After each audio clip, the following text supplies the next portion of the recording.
YouTube Darkest Channels, bro, by Nick Crowley. YouTube Darkest Channel 7 by Nick Crowley, chat. Let's get it, let's get it, let's get it. This is my house from the street. Here is my car.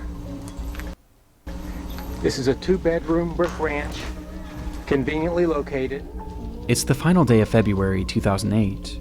A 47-year-old man living in Pittsburgh, Pennsylvania, named George Sedini, publishes his very first video to YouTube under the channel MOS B46PGH. I paid $79,000 for this in 1996. That's considered a lot, believe it or not. The upload, titled How George Pittsburgh Lives, was almost like an old-school house tour of sorts, as George proudly displays the outside of his home, before then doing the same inside. Open it up. Oh, someone left it unlocked. That's not good. Inside, okay. Pan to the other side. Seemingly making a point of mentioning every minute feature in the otherwise dim and empty home. Here's my big screen TV. It's my computer, couch and chair, they match. Dining room set, shoebox full of old pictures. To anyone who may have stumbled upon this strange video or Sedini's channel in general back in 2008, it would likely come off as entirely uninteresting and far from anything disturbing.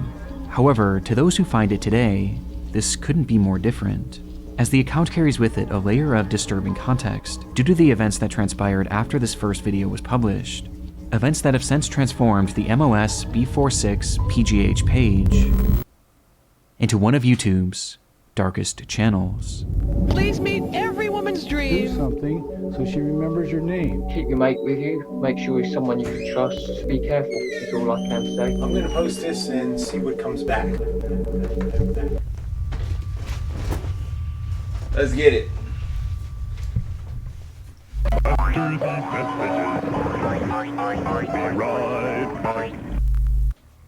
I'm sure most of you guys have heard about the TikTok ban at this point, and honestly there's something about it that's been bothering me. You or I could do a simple Google search and in a matter of seconds find countless different data broker websites where you can buy pretty much anyone's personal data for just a few bucks, and not floating around out there on the web. Don't wait until it's too late. Protect yourself today.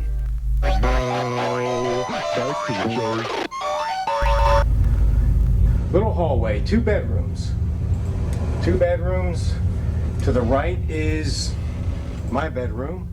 Without any context, it's hard to know what the purpose of George Sedini's first video was, if it even had one at all.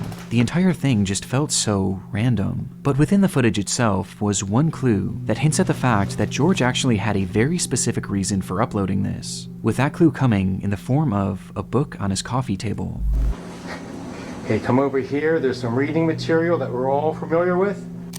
It was called How to Date Young Women for Men Over 35, which was about as creepy as it sounded. My first guest today is a 51-year-old bachelor who says if you're a single woman over 30, you're a dating has-been. Please meet every woman's dream, Don Steele.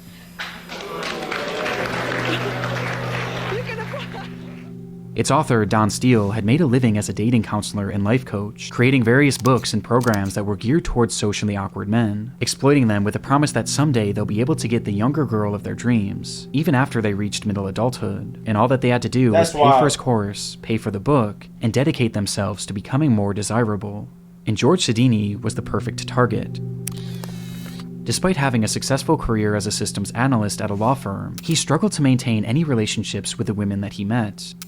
It had been well over a decade since he last had a girlfriend, and despite desperately wanting one, George just seemed to lack the ability to connect with women on any level. Well over a decade. Even as just friends. And as his isolation began to grow, so too did his obsession with finding a girlfriend. George had nearly given up these pursuits too, until he was introduced to Don Steele's course, viewing the program as his last real shot at human connection, obsessively reading the book to the point that he was supposedly able to recite passages by memory alone. On top of this, he would also attend many of this supposed guru's in-person seminars, with some of his visits even being captured on camera and later posted onto Don Steele's YouTube channel. It used to be down here. It was called a codpiece, and it's gradually over the years moved up here. So it's read like an erect you-know-what. And it was in these courses where George was subjected to all sorts of bizarre and unsettling ideology. Turn around here and look at me, and I'm going to tell you what we're going to do today more than anything else. We're going to do this. Nice guy must die. But despite agreeing with this man wholeheartedly and following all of his work, George was still making very little progress, which was evident by the footage of him attending these seminars, as he appears incredibly nervous and kept mainly to himself. And so, recognizing that George had much to improve on, he was given an assignment by one of his instructors. Shaking my head. He was told to film a video of his house, so that the instructors and everyone else in the class could see if he was really making himself and his environment desirable enough to any woman who might come over. Okay, couch and chair, they match. The woman will really be impressed. Knowing this, the footage feels so much lonelier, as it was almost like he was trying to sell his way of living as being good enough for a partner that he was really no closer to finding. There's something so depressing about it. And this wasn't his only video. It is easy for me to hide from my emotions for one more day. Take a long drive in the car, listen to some music, daydream, or just do some mundane task around the house that really doesn't need to be done, that's not too important. And there you go, one more day, and one more day turns into one more year. Months later, on June 23rd, 2008, George would return with an upload he had filmed inside of his basement, and in it we get more insight on just how severe his isolation had become, though he still held on to a sliver of optimism thanks to Don Steele's course. Now, RDS says that I have approximately maybe 15 more years to be successful at this. And when I heard that, I wanted to continue immediately to start moving on this. I didn't realize I had that much time. So what my objective is to be real and to learn to be emotional and to be able to emotionally connect with people. Before he eventually reverts back to talking about his uncanny desire to find a younger woman. Because when I'm 10 to 20 years older than she is, she has to feel good about this thing. Ending the video with hints of an uncertain future. I'm going to post this and see what comes back. He would never upload again. And soon after, it appears George gave up trying, essentially accepting his life of loneliness. But while this would be the last video made to his channel, he wouldn't leave the internet entirely. Soon after this final video was posted, a website was launched called GeorgeSedini.com, which served as a place for George to blog about his emotions. And while something like this could have been beneficial for him, this website would instead only serve to capture his descent into madness. An immediate red flag was raised by the very first text you see on the website, as George wrote, "Why do this? To young girls? Just read below. I kept a running log that includes my thoughts and actions after I saw this project was going to drag on," with the line serving as some sort of bizarre disclaimer, though with no other context.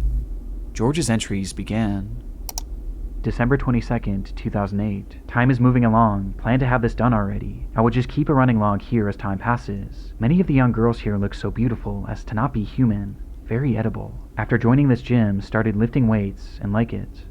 This early post encapsulates what this blog would be focused on, the young women he would see throughout the day, his time at the gym, and his plan. This plan was never expressly stated on the website, but it was something he obsessed over, mentioning it in every single one of his posts and dubbing it the exit plan, even going as far as to provide a date and time for it, January 6th, 2009 at 8:15 p.m. Before this day would come, however, he would provide further insight into just how lonely he was. Moving into Christmas again. Last Christmas with Pam was in 1983. Who knows why? I'm not ugly or too weird. No sex since January 1990 either. I was 29. No shit. Over 18 years ago. I actually look good. I dress good. I'm clean shaven. Bathe. Touch of cologne. Yet 30 million women reject me. Over an 18 or 25 year period. That's how I see it. 30 million is my rough guesstimate of how many desirable single women there are. With several other posts of the same nature, the day eventually came for his big exit plan, January 6th, with George writing one message that afternoon. I can do this. This log is not detailed. It is only for confidence to do this. The future holds even less than what I have today. It is 6:40 p.m., about an hour and a half to go. God have mercy. I wish life could have been better for all, and the crazy world can somehow run smoother. I wish I had answers. Bye. Despite this appearing to be his final post, George Sedini wasn't quite finished, as he would come back only hours later, writing simply, "It's 8:45 p.m. I chickened out. Shit. I brought the loaded guns, everything." Whatever George Sedini had been planning that day, it was clear that his exit plan was something incredibly disturbing, and based on his use of guns, plural, it was likely not just an exit plan for himself. But thankfully, he didn't go through with it. In fact, he seemed to have dropped the plan entirely, as months would go by without any update to his blog. Though this wouldn't last, as in April of 2009, he began posting yet again, with these entries being even more disturbing. July 23rd, 2009. Wow, I just looked out my front window and saw a beautiful college-age girl leave Bob's house, across the street. I guess he got a good lay today. College girls are hoes. I masturbate, frequently. He is about 45 years old. She was long-haired, hot little hottie with a beautiful bod. I masturbate, frequently. The strangest part of this entire website was, according to those he worked with and the neighbors, they all thought George was normal. A little off, sure, but it appeared that these disturbing thoughts and plans were kept solely in his blog, and solely in his mind. But on July 28th, 2009, this would all change. George had boarded a Port Authority bus that day and took a seat, carrying with him some sort of duffel bag, and as the ride commenced, he unzipped the bag and began to fiddle with something inside of it. An anonymous man sitting next to him noticed this, and curiously leaned over to see what he was doing. In George Sedini's hand was what appeared to be a grenade. The stunned passenger ran off at the next stop and immediately alerted the police. But bizarrely, nothing actually came of this. No explosions happened that day, and upon police eventually tracking down Sedini 2 days later, he was searched, but there was no sign of this supposed grenade, and the man who had reported this incident was unable to positively identify him. And so, George was released, allowing him to continue on with his day, and to continue on with his posting. August 3rd, 2009. I took off today, Monday, and tomorrow to practice my routine and make sure it was well polished. I need to work out every detail. There is only one shot. Also, I need to be completely immersed into something before I can be successful. I haven't had a drink since Friday at about 2:30. Total effort needed. Tomorrow is the big day. Last time I tried this in January, I chickened out. Let's see how this new approach works. Maybe soon, I will see God and Jesus. This was the final update made to GeorgeSedini.com, and unlike his previous attempt at carrying out this exit plan, this time, he didn't back out. On August 4th, 2009, George Sedini would enter an LA Fitness in Bridgeville, Pennsylvania, and walk directly into a woman's aerobics class, with a duffel bag in his hand. He then dropped his bag on the floor with a loud bang, before he closed the door and shut off all the lights. In a moment of darkness and confusion, one witness recalled that she felt the presence of someone who didn't belong there. Before total panic would ensue, everyone was just screaming so loud. At first, I didn't even think shots were being fired. It was so surreal. At that moment, George Sedini had brandished 2 guns from his bag and opened fire on the group of 30, all of whom were women, which was entirely the point. In that dark, cramped room, George would discharge his weapon 52 times, striking 12 different women and then himself. Of the injured, 49-year-old Elizabeth Gannon, 38-year-old Jody Billingsley, and 46-year-old Heidi Overmeyer would tragically lose their lives, while the others were left with permanent injuries, both physical and mental. It wasn't hard to find a motive. George had spelled it out right there in his blog. He desired women so much that his inability to ever gain a real connection with any of them turned his infatuation into pure hatred. And this is how he wanted to make them pay. And the ironic part is that this was all so avoidable, as these plans were heavily implied on his website, which had been publicly available online for roughly an entire year. Yet no one cared enough about him to ever look. It is easy for me to hide from my emotions for one more day. Knowing what we know now, George's channel is highly disturbing, as it shows us a glimpse into a mind on the verge of completely snapping, and a last gasp attempt at achieving normalcy by a person who would go on to become a monster when he didn't get what he wanted. Just everything I need. That nigga wild. Well, that about sums it up. Hi guys, I am with Lewis. Just having a little drink. Mark Williams always dreamed of being a YouTuber. He had grown up watching parkour content on the site, becoming attached to both its many talented creators and the hobby itself, eventually becoming so inspired by it that he launched his own channel in 2019, at the age of just 15, with Mark hoping that someday this channel would make that dream of his come true. The page went by many names over the years, but eventually Mark would settle on the moniker Displace, and depending on who you ask, his videos were either extremely impressive or extremely irresponsible. They showed scenes of Mark high atop buildings, jumping rooftop to rooftop, climbing on massive abandoned cranes, and fleeing from security guards and the cops on more than a few occasions. Police are on the way already now. Yeah, they'll catch me then, won't they? Often seen with him was his younger brother, who he had grown incredibly close with, which was due in part to the fact that Mark was somewhat of a loner and didn't have many friends in his own personal life. Though according to his mother, this wasn't necessarily by choice, as she explained that he did desperately want friendship, and he was incredibly caring, he just had a habit of making the wrong friends, describing Mark as trusting to a fault. Mark's longing for camaraderie became especially apparent not long after the launch of Displace, as his brother slowly began appearing less and less in his videos, forcing him to do these free runs by himself, which he implied was something he didn't enjoy nearly as much. My brother, who was part of the channel, Ben, he's not now. I don't think he's coming back at all. He ditched me, leaving me by myself, and I've got a problem with talking to myself as well. This, coupled with the fact that he was dealing with the tribulations of growing up, led to his uploads on the channel becoming more and more sporadic, as he would often go dark for a few months, only to return with the promise of more consistent uploads. Alright guys, don't know if you can see me or not, but I promise you Displace is coming back. That often never came. It was clear that he still longed to be a YouTuber, he just needed some sort of a spark. And sure enough, at the end of 2020, he would find one right in his own comment section. In a since-deleted video, Mark would receive a comment from a man named Lewis Ashdown, who explained that he was a big fan of Mark's content and that he would love to join him in an upcoming video, as they both just so happened to live in Uckfield. It was exactly what Mark had been needing, a friend. And not only a friend, but a friend he could make videos with. And so that's exactly what he would do. Hi guys, I'm back here with Lewis, and we're going to do the water treatment facility in Uckfield on the industrial estate. See you in a sec, guys. From their first meeting on, Lewis became a core part of the Displaced channel, leading to the two growing closer by the day, with Mark speaking about this bond on a live stream in March of 2021. If you're going exploring at an abandoned pub, yeah, keep your mate with you, make sure he's someone you can trust, you know, and be careful is all I can say. Because in the video where me and Lewis climbed the college, you know, I was constantly looking out for him, because he did get dangerously close to some of the edges, but you know, that's what life's about, isn't it? But despite finding his new parkour partner, Mark still had other issues getting in the way of his uploads, as he was now 18 years old, and was facing the reality of having to get a job, forcing him to put his channel on the back burner. Mark discussed this struggle and the many others he was facing at the time in that same March livestream, with his tone about Displace's future sounding less than optimistic. I've been doing some talking with Lewis, seeming like he wants to get back into climbing and stuff. I haven't actually done it since Christmas, and I've got a bad back.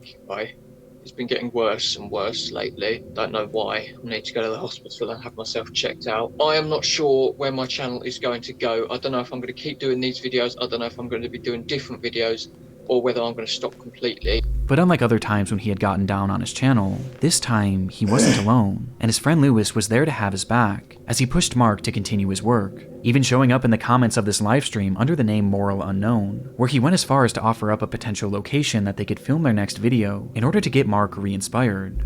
Will do Buxted Hotel first video back? And sure enough, just days later, the two would arrive at Buxted Hotel to begin filming yet another video. Hi guys, I am with Lewis. Just having a little drink. This would be their last on the Displaced channel, as not even 2 months after it was uploaded, both Mark Williams and Lewis Ashdown would vanish without a trace. It was the waning hours of Saturday, May 29th, 2021. Mark met Lewis at the Maresfield Recreation Ground to have a few drinks and discuss their next potential video. Though once there, it was the drinks that took priority, and very quickly Mark had become intoxicated, leading to him calling his house to tell his aunt, who he had been living with, that he would be heading back now. On the call, his aunt could tell that he was drunk, but Lewis chimed in to assure her not to worry, telling her, "I'll get him home safe," which made his aunt feel slightly better. After all, it was only a short few-minute walk back to the house anyway. Instead, 12 hours would pass, and Mark still hadn't made it back, while Lewis himself also failed to arrive home. At some point during their short walk back, both boys had disappeared. That's crazy. They were reported as missing the very next morning, and the area they were last in was combed thoroughly, though very little was uncovered. Around them had been large pockets of forest and murky bodies of water, leading to some questioning if perhaps the boys had gotten lost, or even had fallen into the water. Though regardless of the theories, as a full 24 hours passed, many began to fear the worst, until something strange happened. Reports began pouring in from witnesses claiming to have seen Lewis. Some thought they saw him leaving a local pub the morning after he supposedly had gone missing, while others had seen him at a local movie theater, seemingly completely unaware that the whole town was looking for him. These sightings introduced the possibility that the boys were perhaps runaways, causing several pleas to be made throughout the press, begging them to come back home.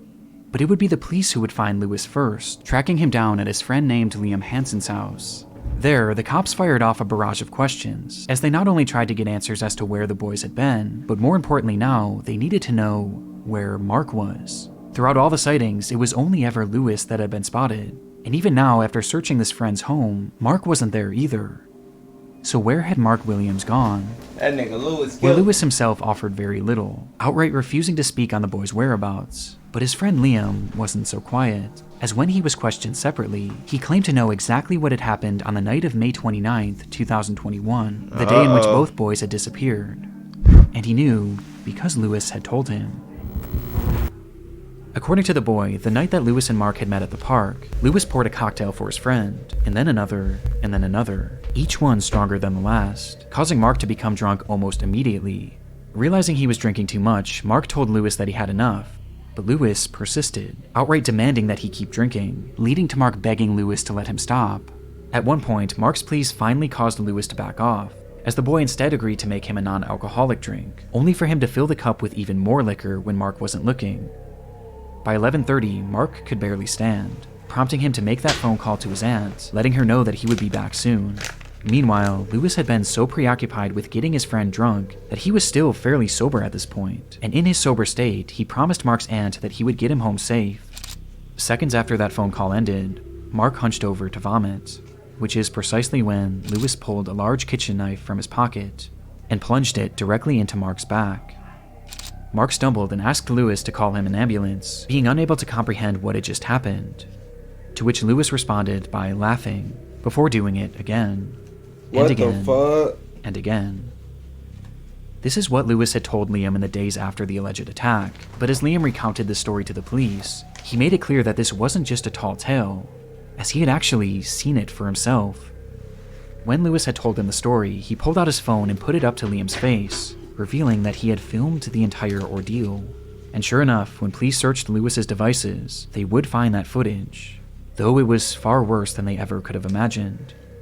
On Lewis Ashdown's cell phone were 7 total videos depicting the attack, with the footage spanning nearly an hour in total, during which Mark had been stabbed 107 times, on top of having a number of other sadistic things done to him.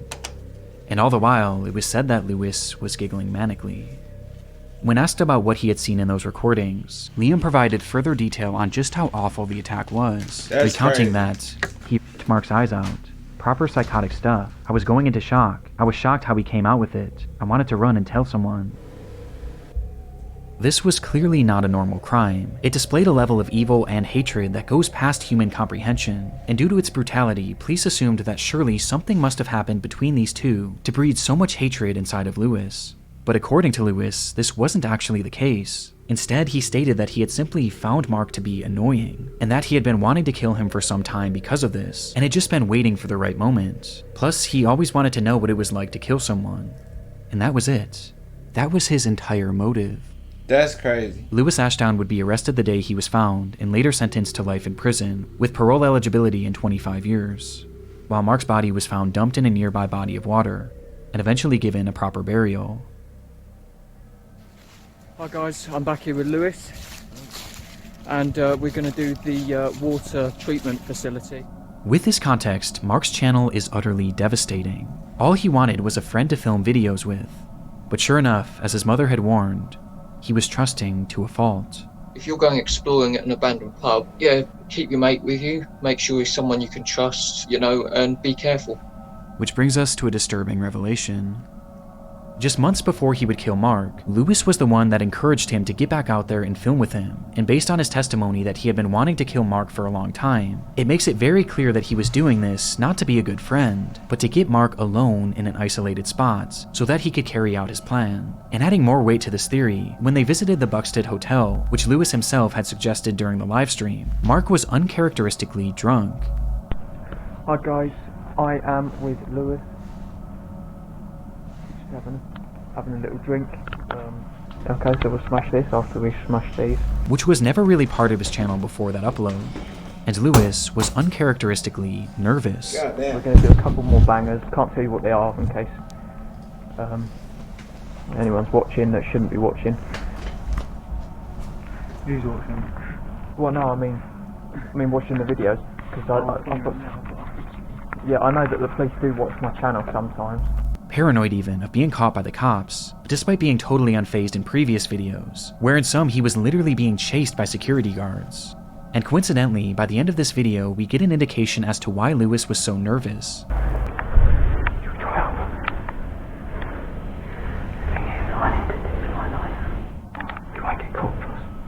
Because he had been carrying a knife.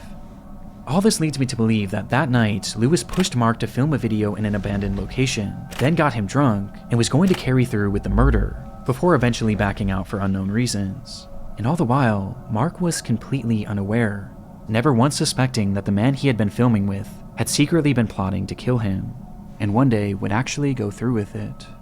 Okay, I'll wrap it up now then, guys. That's insane. Yep, I'll see ya. I'm gonna try and stay on this side and go across. Well, this should be quite amusing. Enjoy!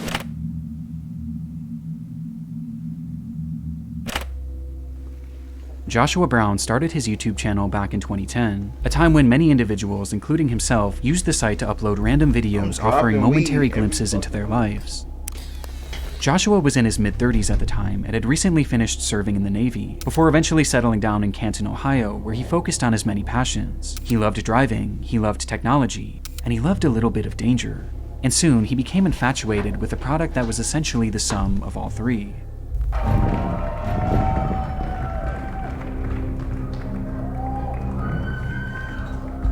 For Joshua, these electric vehicles were a technological marvel and the future of the automotive industry, and he dreamed of one day having one, with that dream eventually coming true in 2015 when he would purchase his very own Tesla Model S that would eventually become his life and his YouTube channel's primary focus.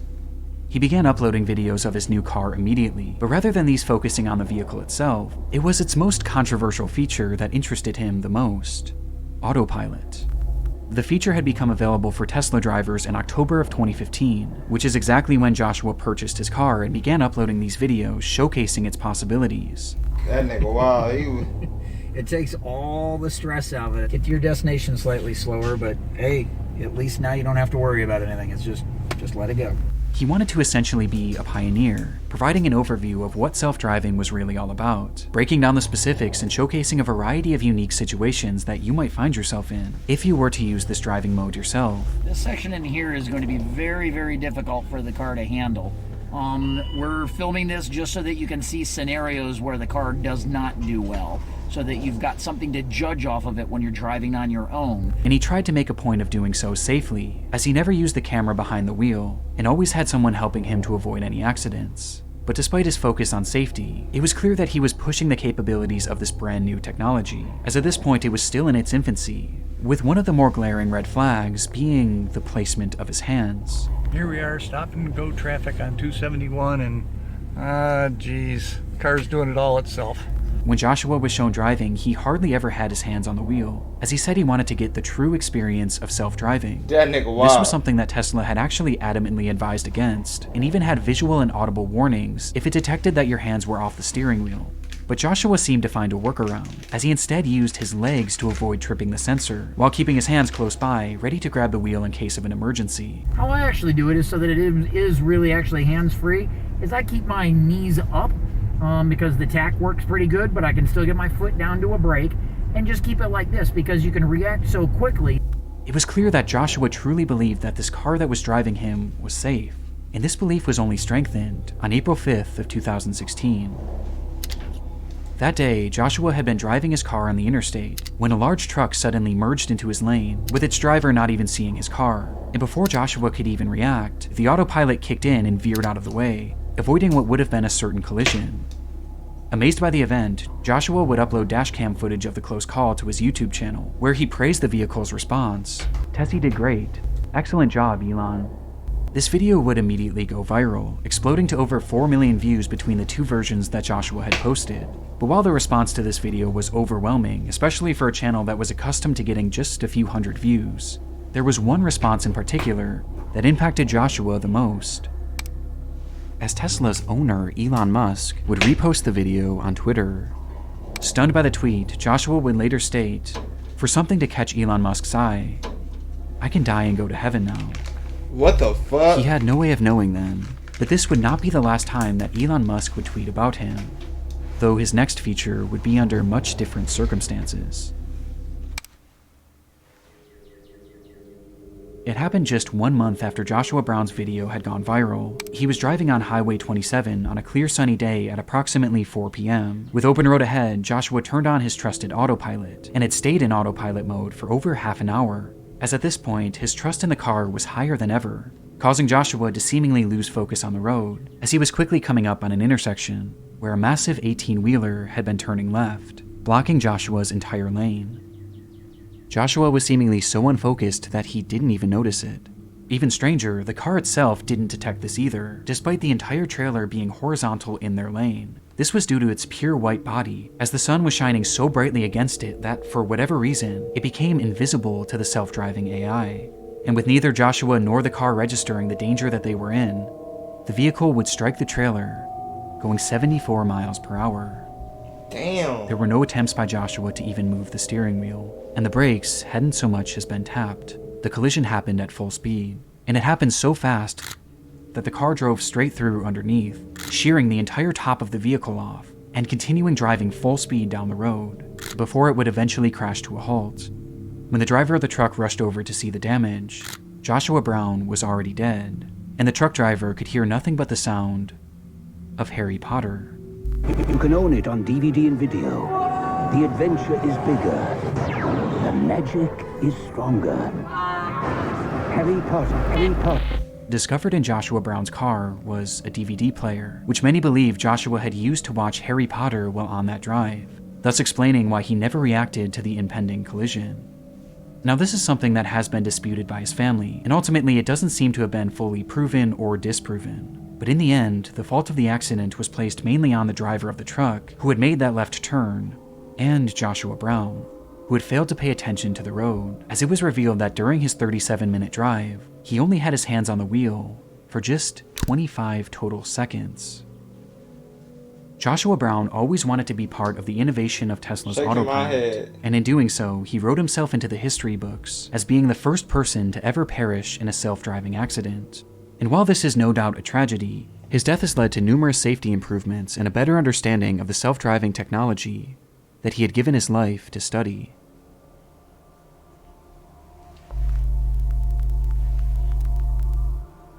I just wanted to hop on here at the end and give a quick shout out to my friend's new podcast called Redacted: Declassified Mysteries with Luke Lamanna. A lot of you probably already know who Luke is, but he's the one behind the Wartime Stories channel. He's a good friend of mine, so honestly I might be a little biased here, but I've been loving the podcast. Redacted is all about shady government and military activity all across the globe, ranging from disturbed experiments to bizarre assassination attempts, and all sorts of other crazy stuff. So I definitely recommend listening wherever you get your podcasts. Just look up Redacted: Declassified Mysteries with Luke Lamanna, or search up Ballin Studios and you'll see it. And honestly, I feel like you guys will love it. WW chat. My bad, I'm trying to roll this blunt. I fucked it up.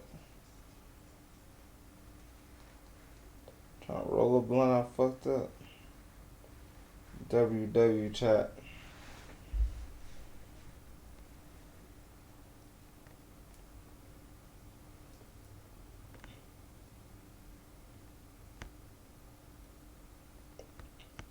Hold on.